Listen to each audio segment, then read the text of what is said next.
Bangalore is all jacked up. I think it has become a very, very difficult place to stay. I think we are very hospitable people. I mean, look at it, right? We've encouraged people to come here. I mean, I understand the pain of any urban city. We grew very quickly. How many startups you have seen in this tenure? Like a basic volume, 500, 200? So close to about say 50 startups. I want to start something today. Do you think India is the place they should start or Dubai? Because I think Dubai has been growing rapidly. Like a lot of my peers have shifted their business from India to Dubai also, and I think they are doing volume there. It depends upon the kind of business that you want. I still think there are going to be a small set of people who would want to get their hands dirty, go through the research and do it the way. There are going to be a lot of people who also want the convenience of. I would still see a combination, but still, I would see that AI will win the race. By 2028, it's very clear that there is going to be more. I'll also have to tell you that many people in India do not start the business at the right age because they think their home EMI can be impacted.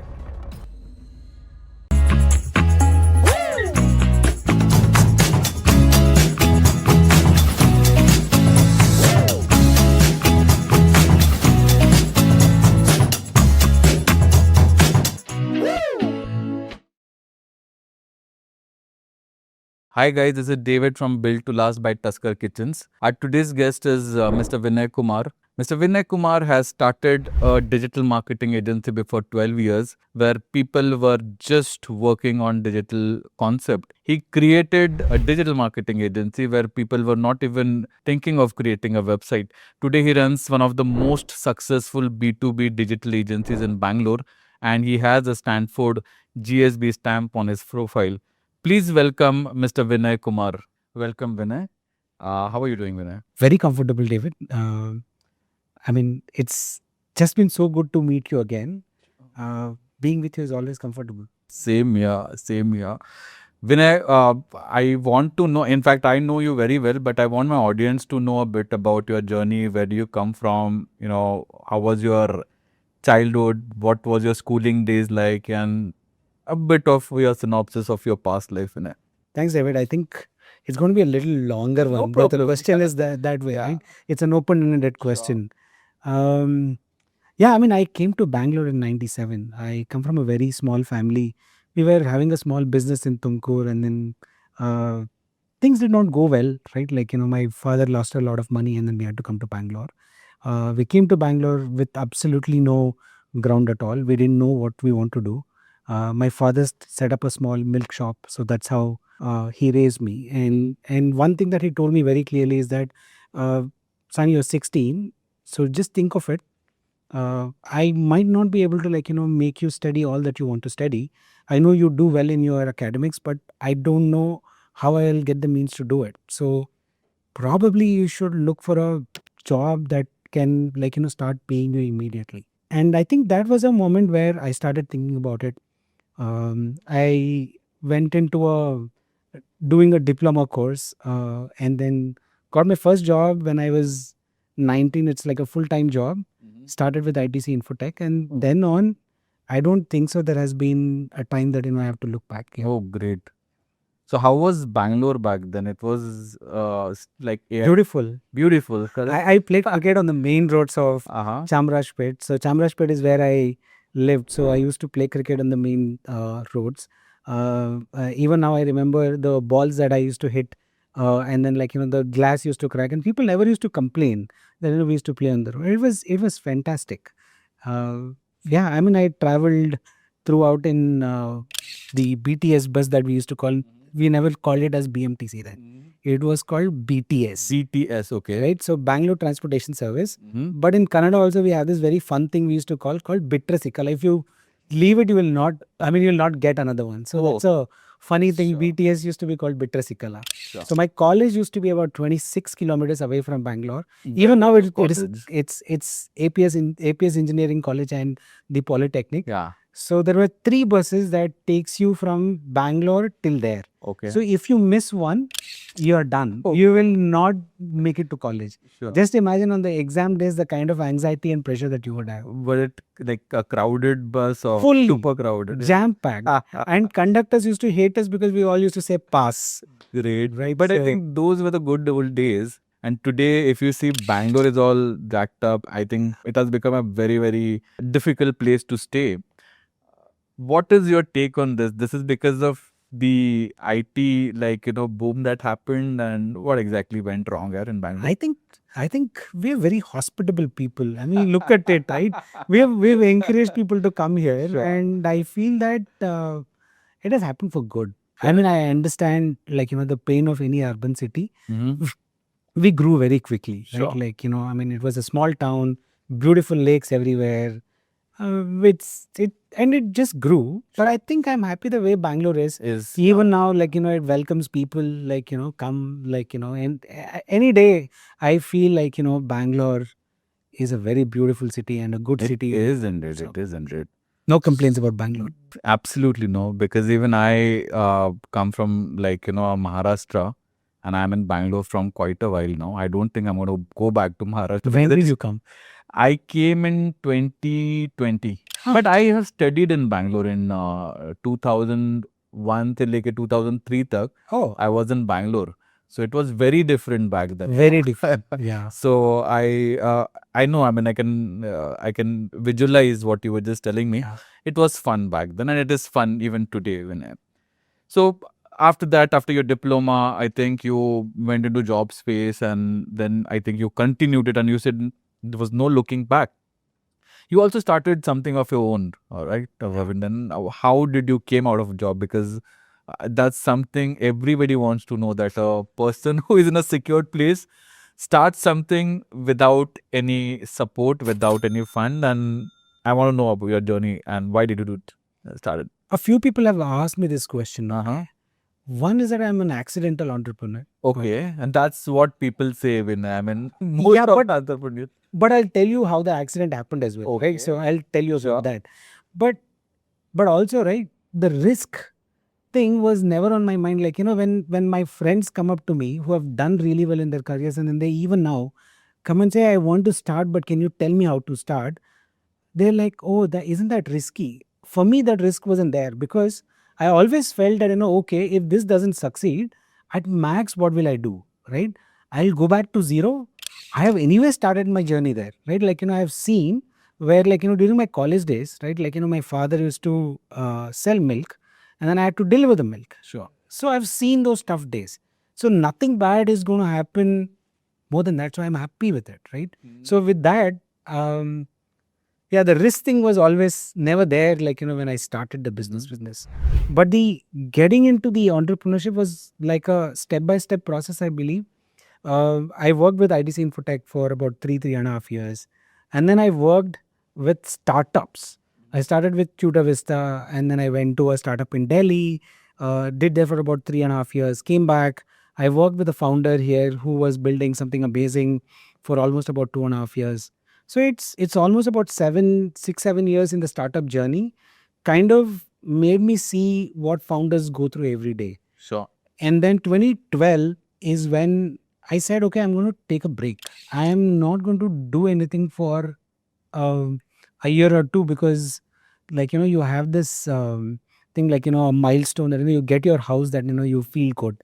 So I got my first house when I was 29 or something like that. So I was like, yeah, so now I don't have to do anything. So that roti kapda makan mein, so that makana, so the makan was sorted. So I didn't have to really look at that. Sure. So that's 2012 to 2014 was all experiments. Yeah. So I went to Northeast, did football scoring, right? There were these companies from Europe who were paying money for scoring a match.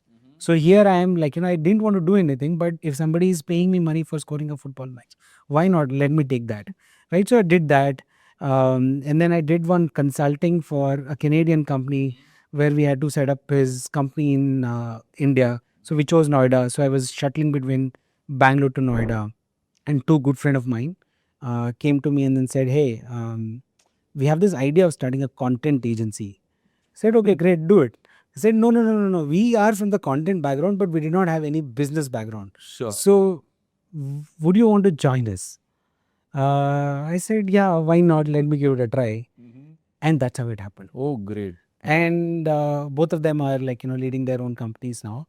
And I'm continuing to run the ideas that they both had. So that's the story. Great. I mean, 12, 13 years back you did this? 15 years? 12 years back, yeah. Was content a thing back then? No, I mean, I'll tell you, it is so amazing that, when whoever we went to, and then we said, hey, we're a content agency, they couldn't believe. Yeah. You're saying that you're going to give content.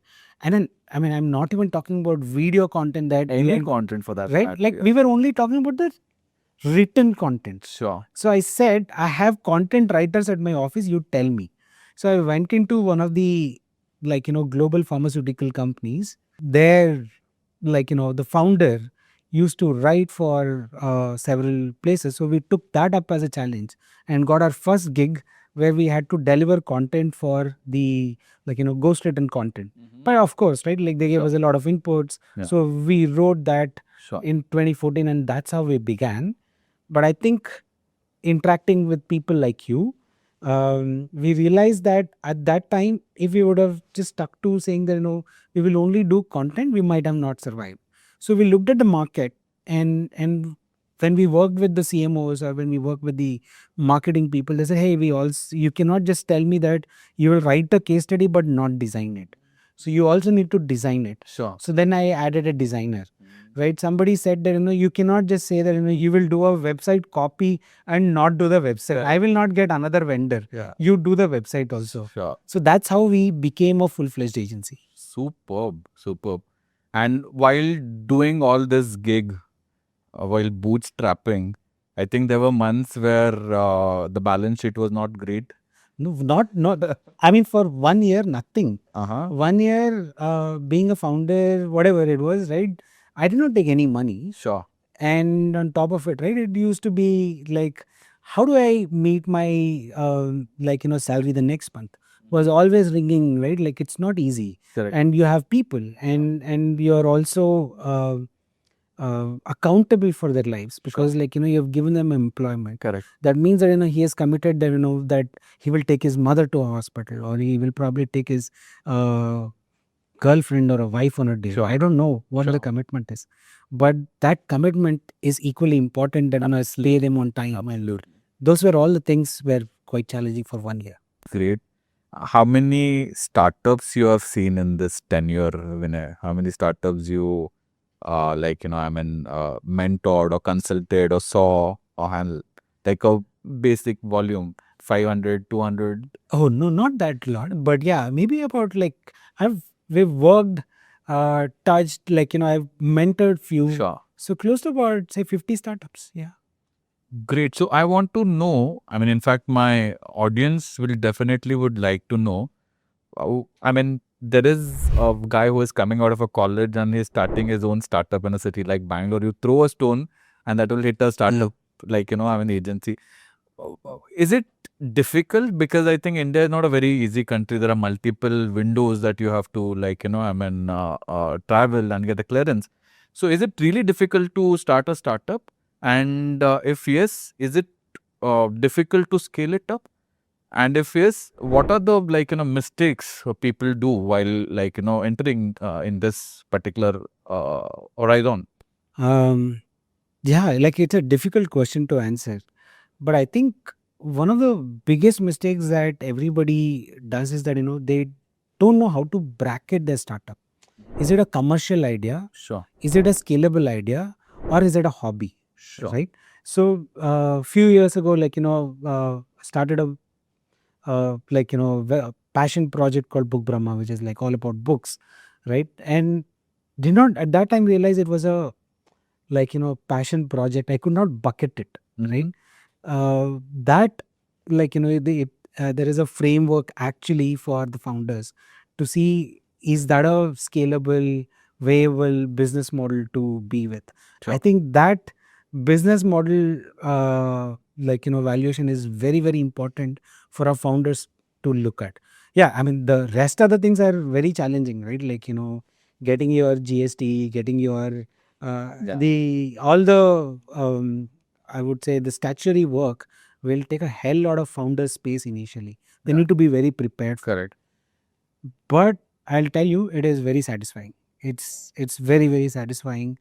At the end of the day, when you see your employee go back home happy, when your client is happy with what you delivered, it could be very simple one, right? It could be sometimes, right, like, a message from the client saying that, hey, thank you, like, you took care of the issue that we had. It's like that just gives you an immense So, satisfaction yeah. by today. Great, great. If I want to start something today, or maybe somebody wants to start something today, do you think India is the place they should start, or Dubai? Because I think Dubai has been growing rapidly, like Bangalore, and a lot of my peers have moved, I mean, shifted their business from India to Dubai also, and I think they're doing volume there. Yeah. So, what is your take on that? It depends upon the kind of business that you want to do. Sure. Right? For example, I know a lot of luxury brands who have gone to Dubai and then succeeded really well. Correct. Yeah, because like the kind of population that you're looking at, right? Dubai is not just people from Dubai, right? Like you have expats coming from US, Singapore, everybody living in Dubai, making their second home. So you have a lot of take for luxury businesses. But let's say you want to look at volumes, right? Today, probably Zepto delivers more than anybody does. Absolutely. They deliver more than India Post do. Yeah. Right. So I mean, when you Volume. look at volume, when you look at the population that we have, I think India It's is interesting. Yeah, interesting. maybe for your business, right? Like the amount of homes that India will construct Sure.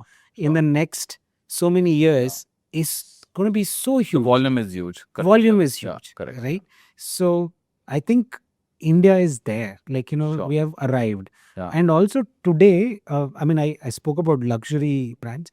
Even in India, today, people want that kind of a luxury. They definitely want it, because I earlier was associated with a luxury brand, and we used to talk and we used to do a lot of case studies about the, like, luxury brands from India.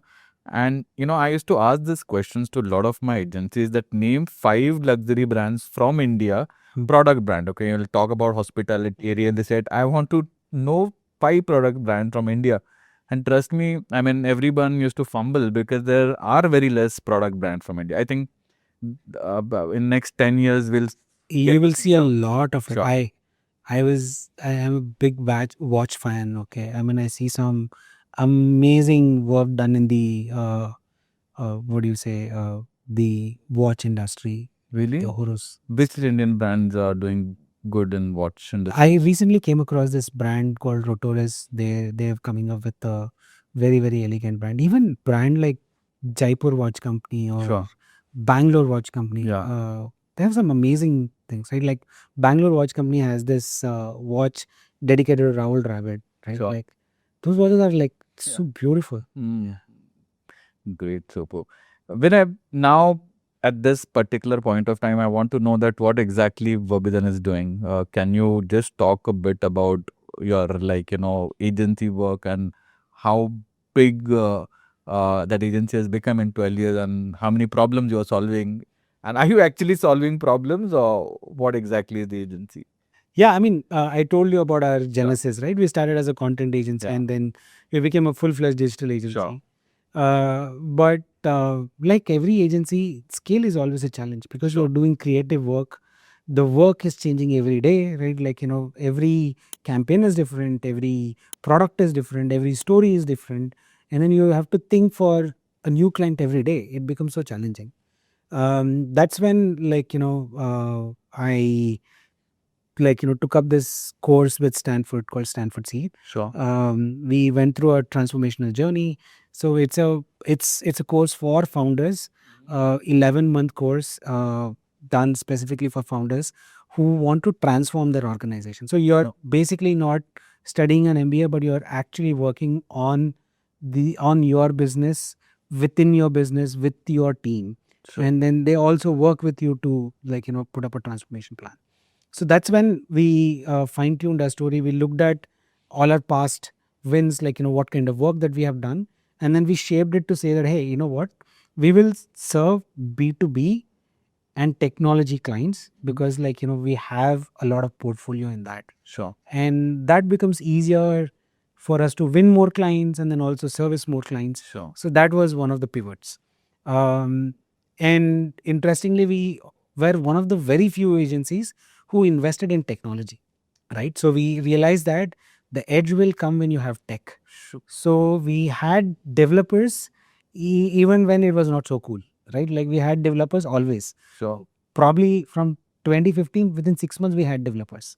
So now what we did was like, we did a lot of work, like, almost like a MarTech kind of a things. Like we created an assessment tool, we created a RAG and all of that. And with that, we also pivoted towards AI because that's where the world is leading towards. The blue links in the Google search is disappearing.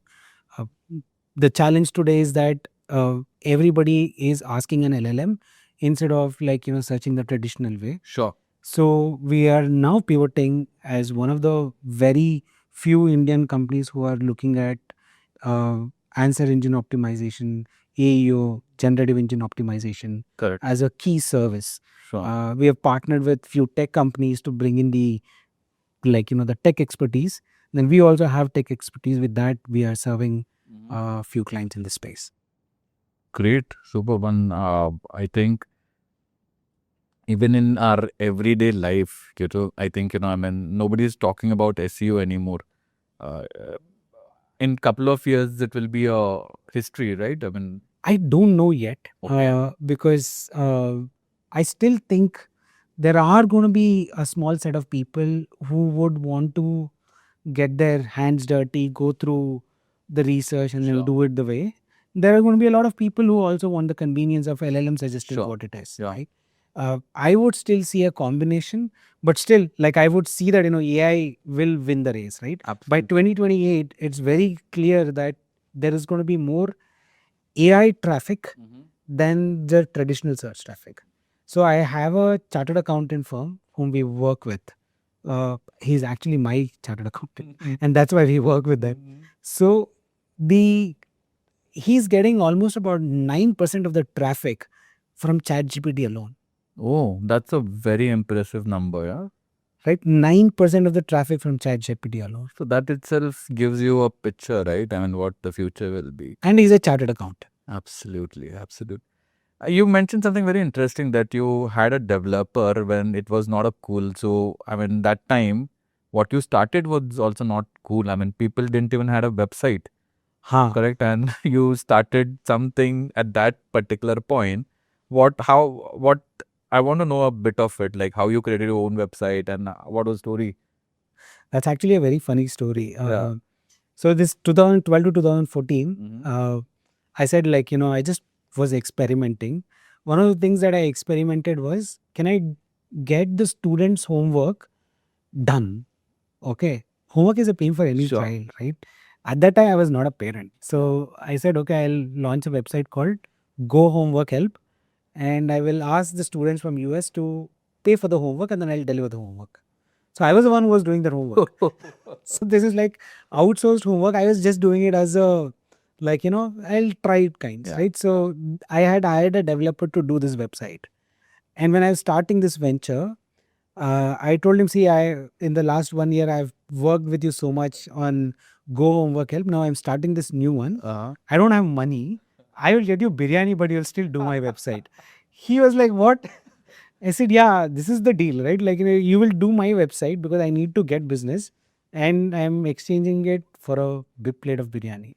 So we stuck to it. Yeah. His name is Kadir, so we stuck to it. So superb. And after that, I mean, you were just mentioning about what exactly you are actually doing, all right?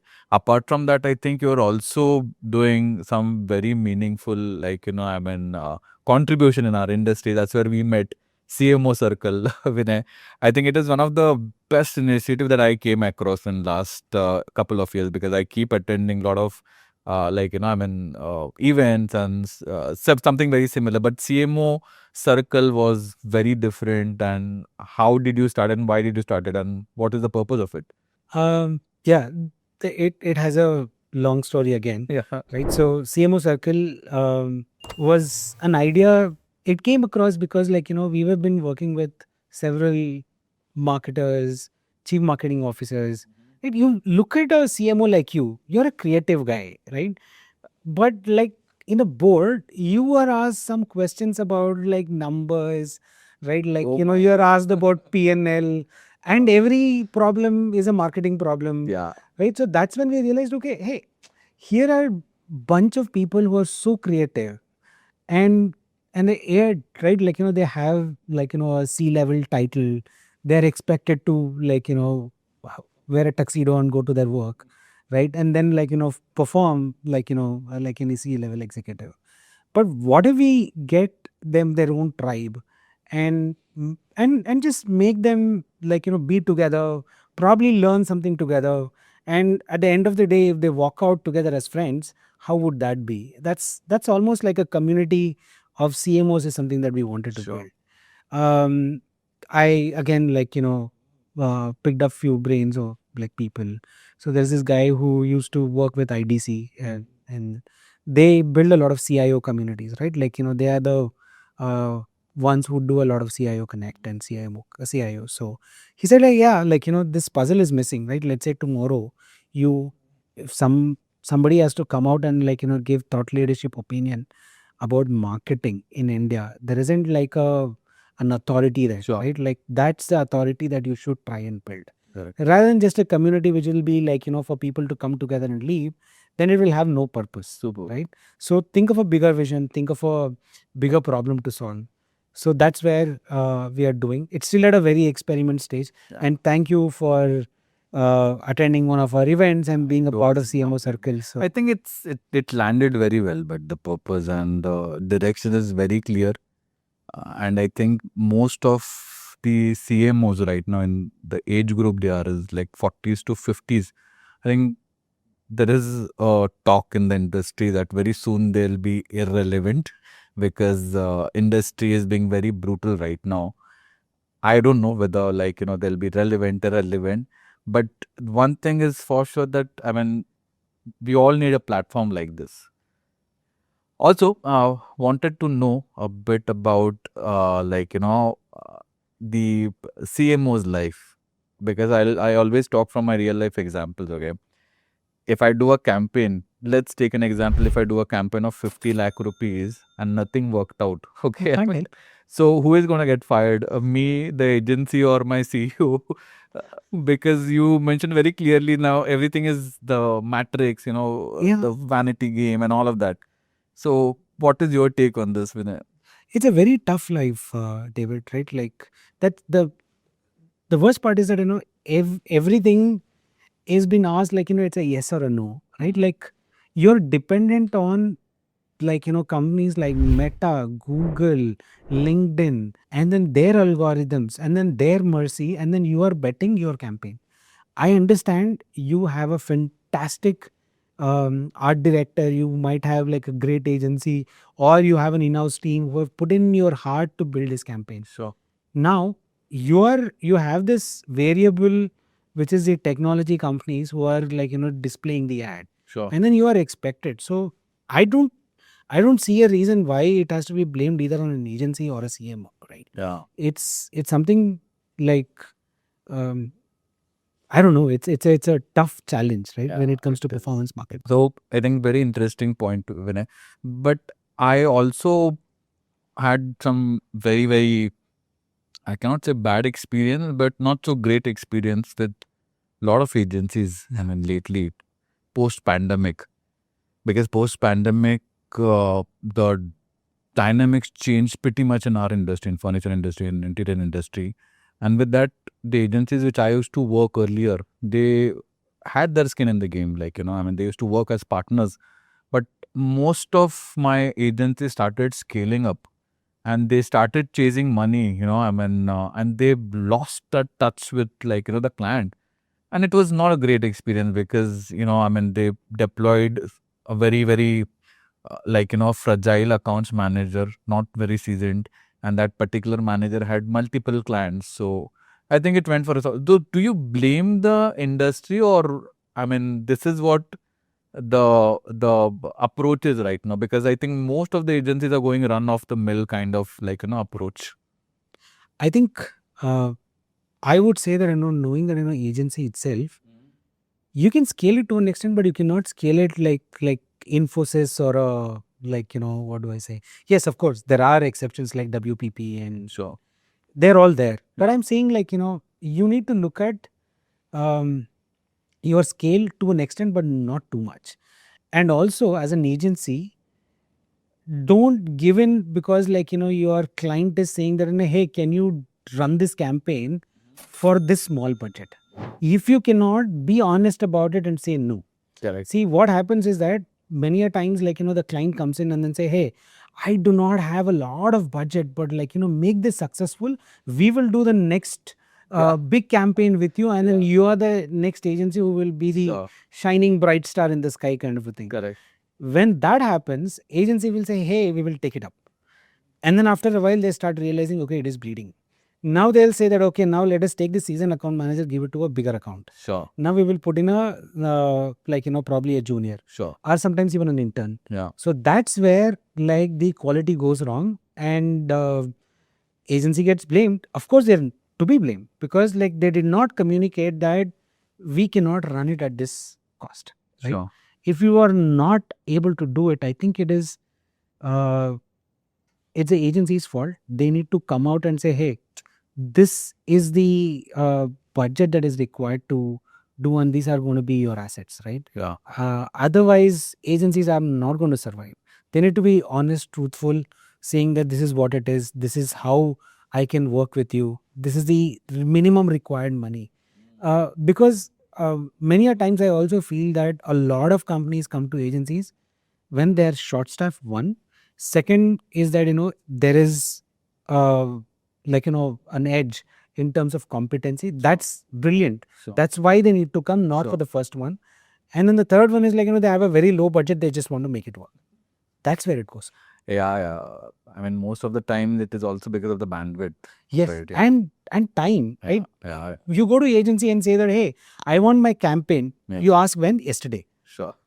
It's like, how? That is there.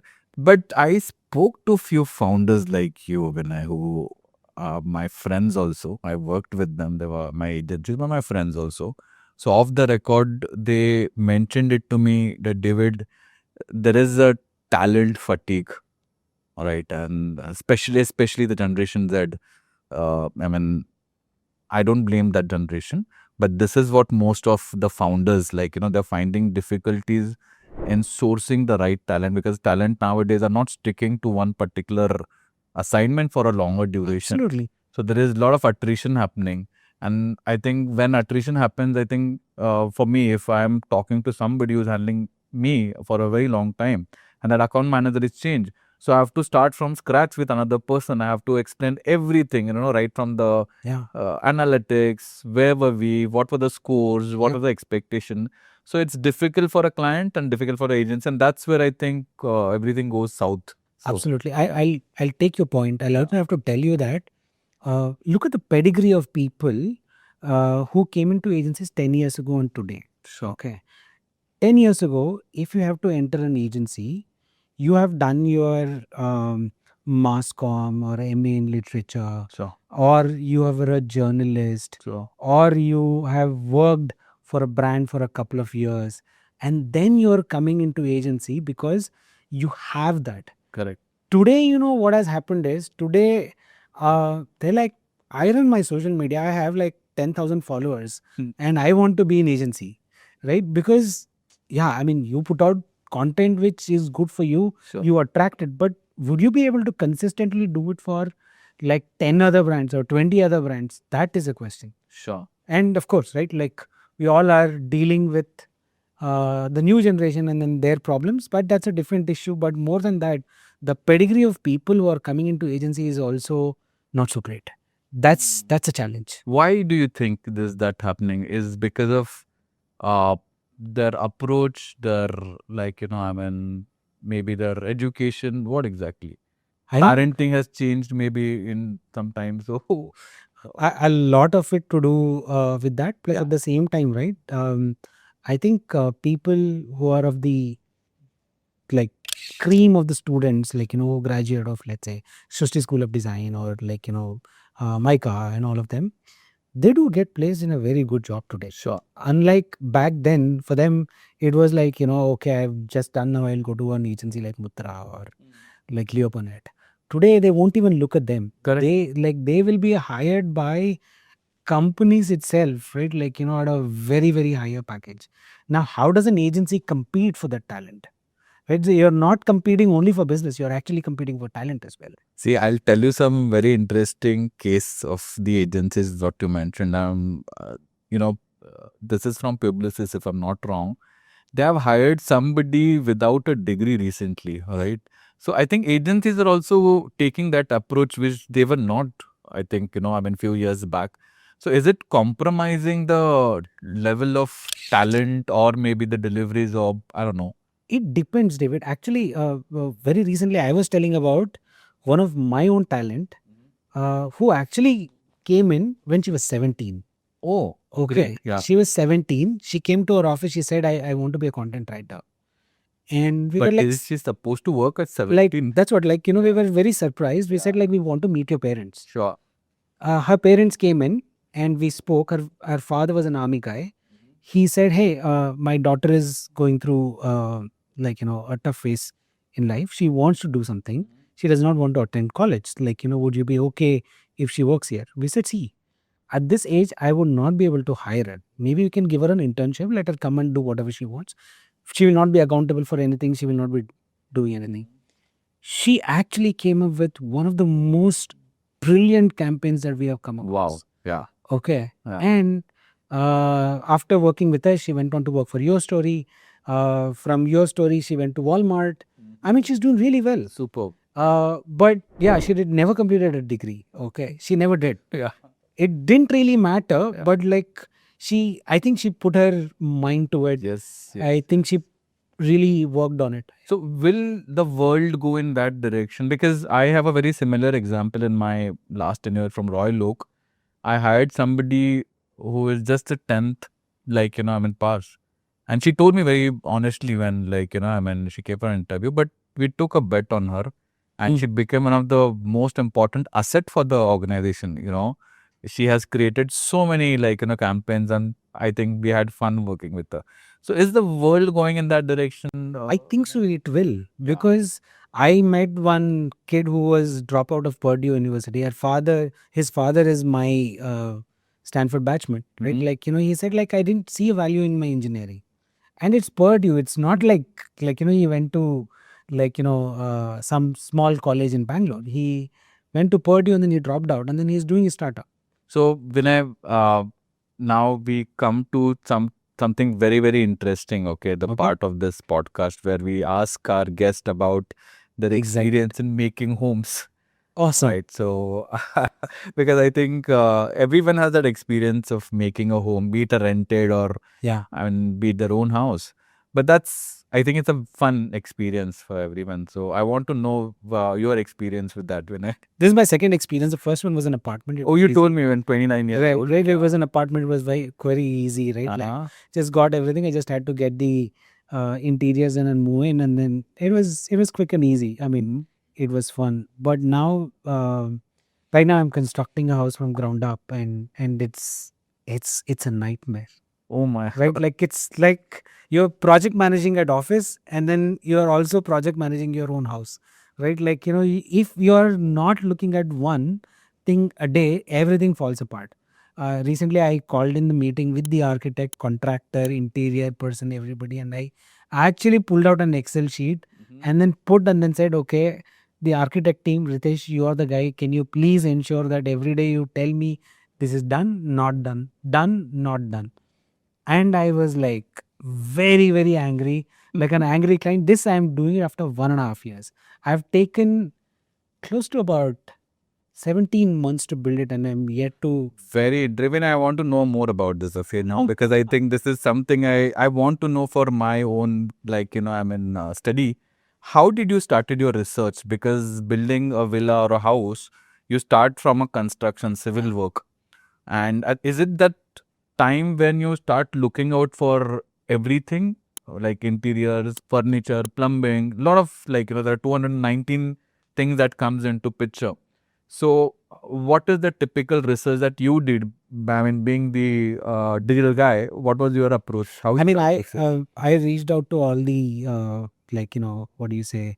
You have these construction companies, right? Who say that we will build your house in 6 months. I met them. Through Google. You Google. I Googled met them. what was the keywords like? House construction, ready to. I mean, sorry, what do you say?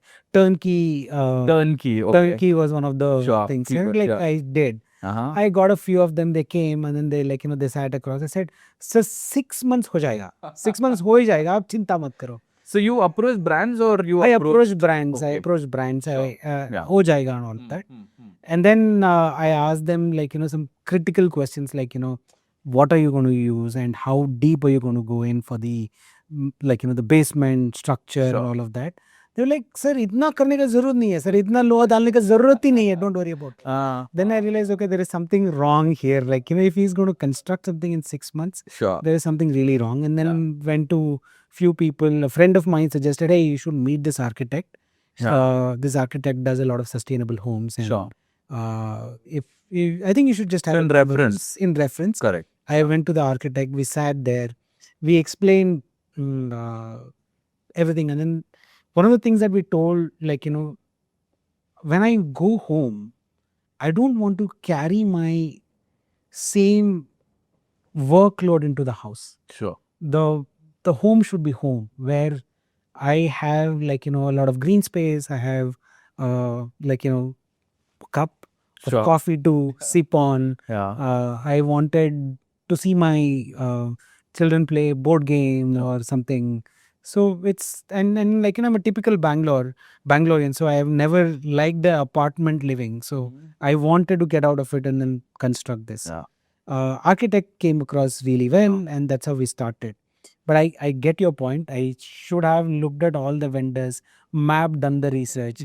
I was believing that, architect is going to take care of it. Sure. I was believing the contractor is going to take care of it. But it does take a lot of time, right? Like architect will say, okay, now we will go to sanitary ware checkup. We will go to finalizing your tiles. Plus, don't have so much time. You should not have time also, because nobody has. Now you said sometime back you mentioned you're a watch guy. All right. So if you want to buy a watch, so there are some basic, I think, info and knowledge that you already have, and you do a search and you buy it.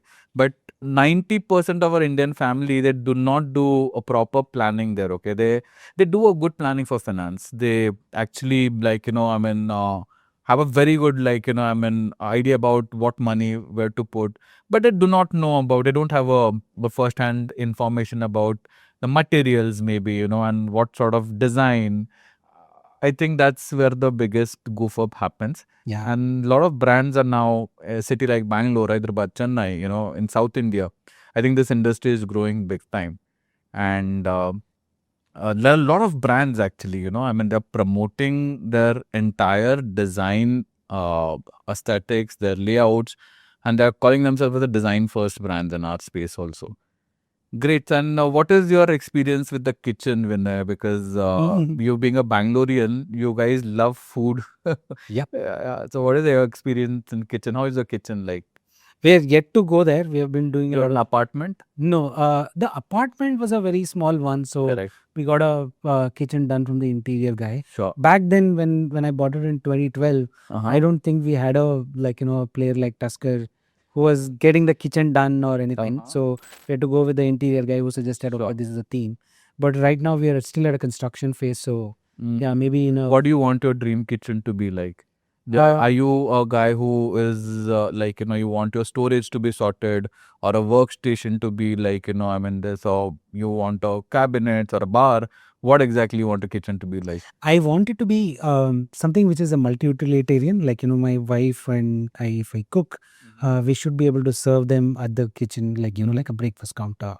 At the same time, durability. I'll tell you the biggest problem that we have faced with the kitchen is that, like, the doors at the kitchen sink, right, always gets them out. Superb. Yeah. Okay, Yeah. you go to anybody, Yeah. that's the biggest problem. Sure. And then you will have to replace that. Now your door will not match again. Correct. So now you will have to redo the entire kitchen. Correct. Correct. And this is every 5-6 year story. Sure. And if you look at it, it's almost like, paying rent. Yeah. So that's where the kitchen problem is to be So at sorted. Tusker, we do a lot of research because we are a very serious product company. So 90% of our Indian houses, who do kitchens, because of the moisture, I think from the sink, that's where the problem starts. You face a lot of termites issues, the peeling starts happening, the rusting starts happening. And that's where I think the problem starts in the kitchen. Yeah. But I think it's one of the most important part also. I mean, it's the No, part.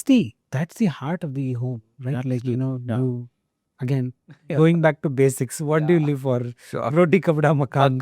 Makan. So in the makan, the roti has to be done. So Sure. What is your, you said you and your wife, you both cook. So I assume you also cook, or? I do. You do? I do a lot of cooking. What sort of cuisine? Yeah, I mean, I do a lot of leisure cooking on Sundays. Uh-huh. That includes my leisure shave as well. So other than that, like, the most that I cook is an everyday breakfast. Oh, every day? Every day, because we divide our housework. Like, she gets the children ready for the school, and then I make the breakfast. So we put the lunch, and then, like, go. I think my wife is going to watch this and A lot of people have complained, why do you say this? Why do you say this outright? Sure. Great, but I think that's what most of the people are doing right now. But I'm not very good at cooking because if I do that, I think the kitchen becomes different. It becomes a war zone. Yeah, even I have got that complaint, right? Like, I never keep the kitchen clean. But Great. Now we have another interesting part in this podcast. no, by the way, Yeah. let me tell you, this entire conversation itself is super interesting. So I'm sure this is more exciting. Tell me. Yeah. So whenever we have another part in this podcast called as Tusker Whites. So Okay. this is a rapid fire thing. So you have to answer something that comes to your mind quickly. All right. So Oh my God. it's a very fun thing. Okay. So we'll just do it very quickly. Okay. All right. So Google or ChatGPT? Google. Facebook or Meta? Meta. Stanford or Street Smart? Street Smart. Bangalore or Silicon Valley? Bangalore. Revenue or valuation? Revenue. Danda. Content or ads? Content. Remote work or office? Office work. Okay. Hire slow or fire fast? Hire slow. Elon Musk or Satya Nadella? Satya Nadella. LinkedIn or Instagram? LinkedIn. Build fast or build right? Both. Luxury kitchen or smart kitchen? Both. Why not? Money or impact? Impact first, money second. The future of search? AI. One overrated marketing buzzword? The buzz. No, viral. Viral. Right? Can you make this viral? That's the Okay. Biggest founder fear? risk, right? Like, what do I do? Like, the risk is the biggest thing, right? No, actually, the biggest founder fear is the home EMI. Many people in India do not start the business at the right age because they think their home EMI can be impacted. That's the biggest risk. Superb. One dream client? Google. Most valuable lesson from Stanford? Follow the process. Biggest mistake brands make? Talking too much about themselves. What is built to last for you? I think I have, like, some of the watches from 60s those are the ones which I think of when you say built to last. Yeah. Okay. And even my good old Skoda car, right? Like, yeah. Octavia. No, I have a Rapid, like, still. Rapid. Great, great. That's about it. Thank you. So Vinay, I just wanted to know, like, told about your old Bangalore days. Back then, I want to know how your cooking habit was, how was the kitchen, and now that you're building a brand new villa, are you carrying your, like, good old memories and making it nostalgic? And will your kitchen be something that you picked up from the past? Kind of, yes. Hmm? I'll tell you, like, kitchen has been a very integral part. I actually grew up mostly with my grandmother. Like, she was there for me more than, like, my own parents. And we had this kitchen in Tumkur, which is like a red oxide floor, very simple one. And then cooking happens, and then the dining also happens within the kitchen, right? So we all used to sit down, and, like, she used to serve food. And there are days that I used to pull up this tantrum that, I don't want to eat it myself. So she used to come up with this very simple thing called nanin kaitut kortini. That means that, she will make a rice balls, and she used to put it in my hand, and then I have to gulp it up, right? And she also loved it because I used to eat more compared to when she puts it on the plate. Sure. So that's the best memory of kitchen. And then we came to Bangalore. We lived in a house as big as this, probably. Oh, So the kitchen was literally like part of the house itself. correct. So Yeah. that happened. And then my own apartment has a smaller kitchen. Now what we are doing is that, we're building a decent sized kitchen, but the house has a lot of nostalgic things that we brought in together. In the house, like, all the railings is having Chanpatna toys, so that every time that, my child walks up, he can play with the Chanpatna toy while, like, going up. And then in the balcony, we have done the Chaukawara engraved in the tile itself, so that, they can actually sit in the balcony and play Chaukawara, which is a very old traditional game, right? So Sure. that's what I'm trying to do. With the kitchen also, like, we've been a little traditional, right? Like, we said, like, we want a simple, like, stone slab, Sure. stuff. Great, great. Good to hear. Great. I mean, that's about your, like, kitchen journey. Now, coming to this side of your life, the existing life, there have been talks, in peers that there is a lot of digital fatigue, AI fatigue happening. In fact, even me, I used to spend a good amount of time on my screen. But lately, like 3-4 months back, now I've reduced my screen time because once I go home, I don't touch my phone. I think this generation call it the digital detox. Yeah. Call it. Yeah. It's happening, Vinay. I mean, it's the fact of life. So, what is your take on it here? I mean, will this ads and all of that will fade away because I think everyone is trying to fish in that common pool. What is your take on that?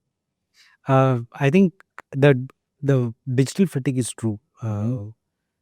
I feel it every day, and at times, like, I keep telling you, I just don't want to see my phone. There should be a place where nobody talks to me. I just want to sit down, probably read a book. Yeah. Now that's a luxury, right? Absolutely. See, Yes. there were times when they used to say that when you go to ITC Windsor to experience luxury.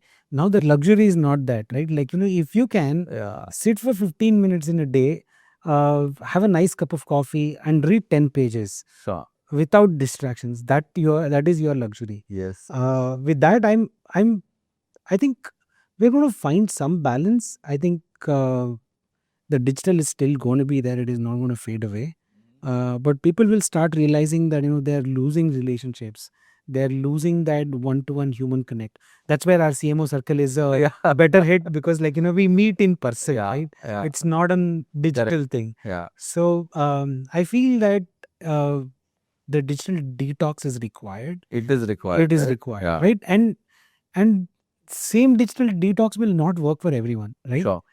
People need to find their own. Like, I have a friend who went for a week to Kodaikanal, like, where he had no phones, nothing, just spent 1 week completely away from work. But he came back to be a better entrepreneur. He came back with a lot of ideas because he had time to think. We all do this mistake of writing a to-do list, but we have never had this thought of making a to-think list. Right? Like, what are you deeply thinking about? Right? Like, have Bill Gates. He's a voracious reader. Every year, he takes like a bag of books. 1 week, he's away from the world. Sure. He's sitting there reading all the possible books. It doesn't matter to him, right? Like, at this stature, he does not have to read Correct. somebody's book, right? Like, he can write many. Yeah. But he sits and reads all the books. He comes out. Yeah. It's something which is very required. Absolutely, yes. And I think this habit even Mr. Shah Rukh Khan has, because I was working in entertainment industry for quite a while. Saif Ali Khan is again. He recently spoke about it. Yeah. Really? Yeah. But I am telling you, I mean, this gentleman, if you check the interviews also, you can make that difference. Like the way Saif talks, Shah Rukh talks, Yeah. the dictions are awesome, their thought process is awesome. I think, yeah, but I mean, coming to this part of the world where AI is taking the spaces, and I mean, our generation is not very much into book. My friends, like I'm of this generation, they do not like to touch a book. I mean, they say, "Abhi audible hai," I mean, there are so many things. So there is that's the thing, right? Like, Yeah. when it is physical, you're flipping the page. And especially if you go to, like, our Blossoms, pick up, like, book like, somebody like, it's like a old classic. It's a second-hand book. There is somebody who has read it, left it there for a while. There is an aroma to the book. All of that has to be felt, right? You can't feel it in digital, right? Sure. You can't make it, like, you can't make the book like, come out like what you feel in real. Absolutely, yes. Absolutely, yes. I agree with you on that. And there are a lot of memes also nowadays. I'm like coming across on AI because there is a demand of AI. I mean, every founder is talking about AI. Every process is demanding AI. AI. matlab I mean, that is the most used word right now. But I think AI has been there for long. Yeah, but It I is think just that I think in that, a year's that time. shift, Uh-huh. because the generative AI Correct. came in, and then, like, it opened up for different possibilities. Super. And I believe that this is going to be a game changer. While this is a game changer, I do not want people to think that rest everything is wrong. Right? Sure. Like, there's a lot other things which are going to be important.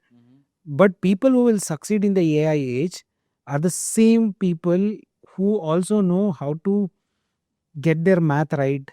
Like, who knows how to write content, Correct. right? I mean, you cannot just like give a prompt and then say, hey, this is good. But he should know what is a good content and bad content. Sure. If he's not a good judge at that, how would he do it? Yeah. Right. Yeah, So yeah. I think the basics are very, very important even Sure. today. Great. Great. And apart from this AI and viral and all of that, there is also one more word, influencer marketing. So I want to talk a bit about it. I got into a very heated argument with one of the agency founders lately because I talk bluntly. I mean, that's where you get to put your point, and I mean, you also get to know the other side of the story. So it's told that influencer marketing is dying.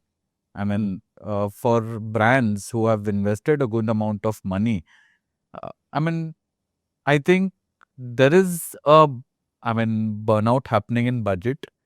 They talk about reach, they talk about all the vanity matter, which is I don't think matters for a brand. They're not getting me a solid rub off on followers on my website. Yeah. So if I do something, there has to be some traction. Correct.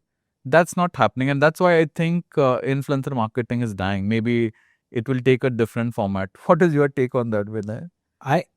I'll tell you one thing. If anything that does not translate to sales is always questionable. Correct. And you're asking the right questions.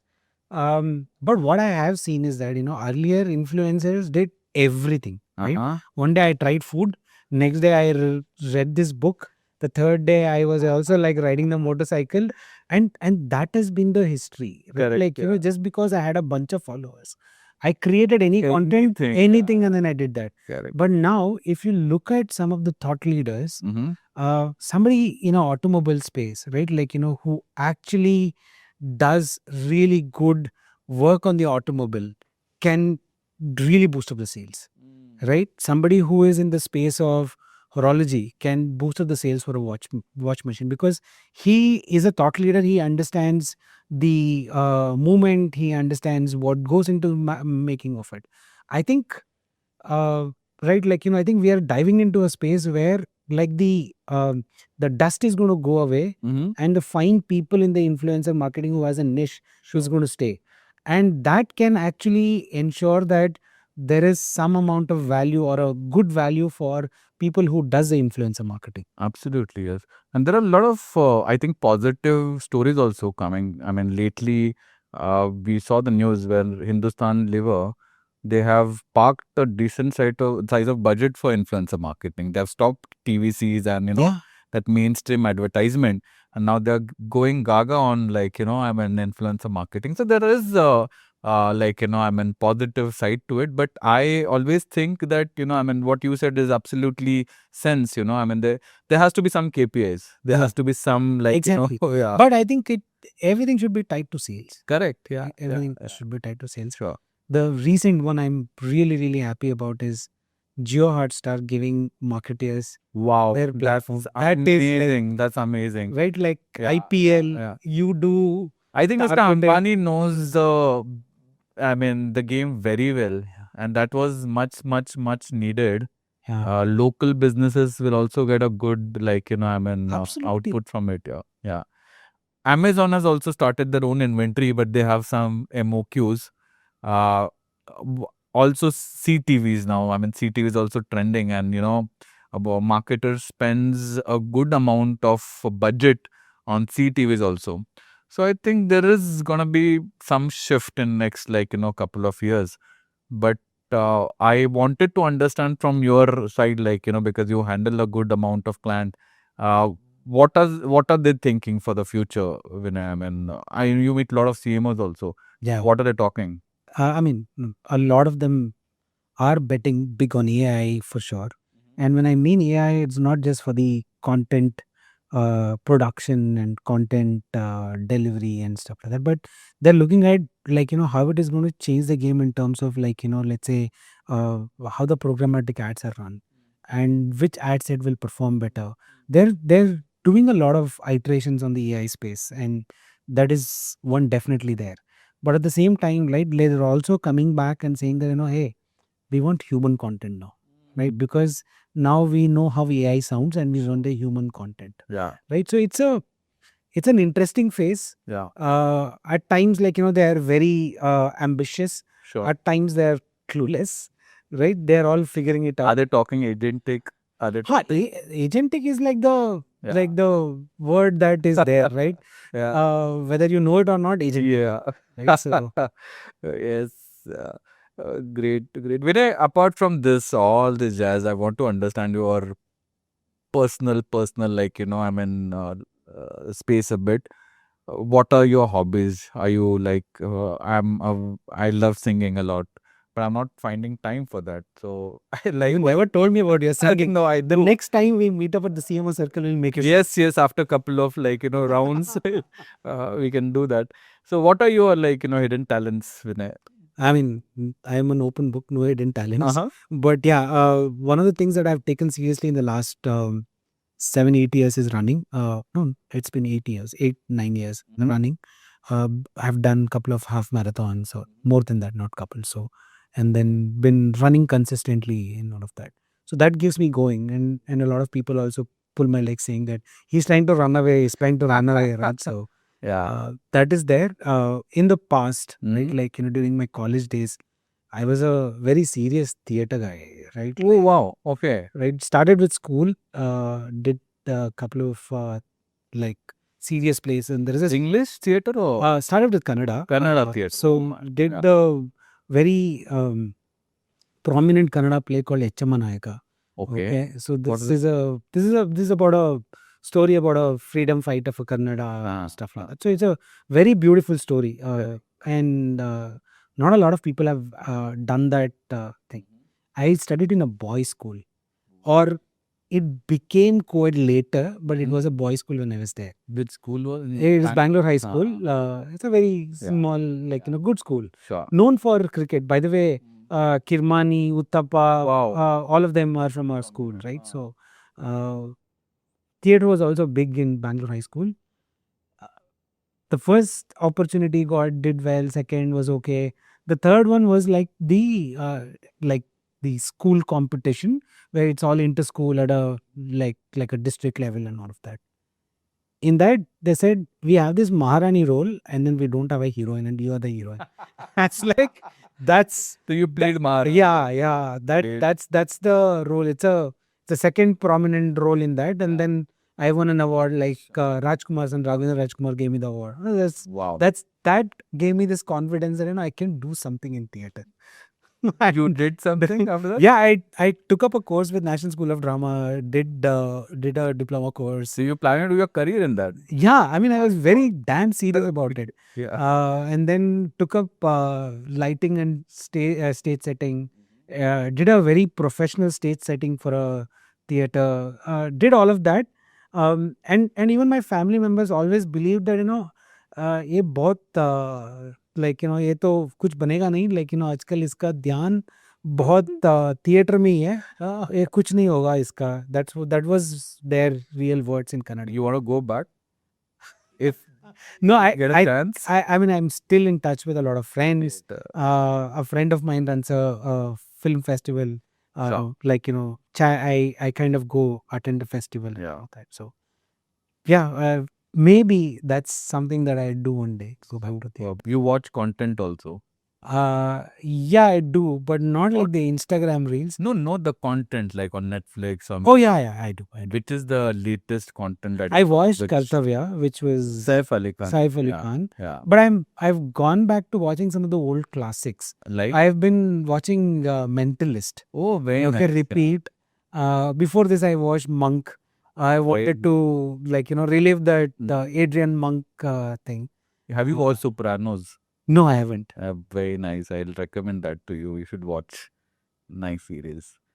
Thanks a lot, Vinay. Thank you Thanks, for David. coming. Thank you I so think much it for was this fun conversation. talking to you, and it's always, I think, whenever I meet you, I think I get an inspiration also that somebody with such a humble background started something of his own and now is doing such a great job, not only in the professional space, but also for the industry, Vinay. And thank you for coming. It was Thank you, fun David. talking to Thank you so much.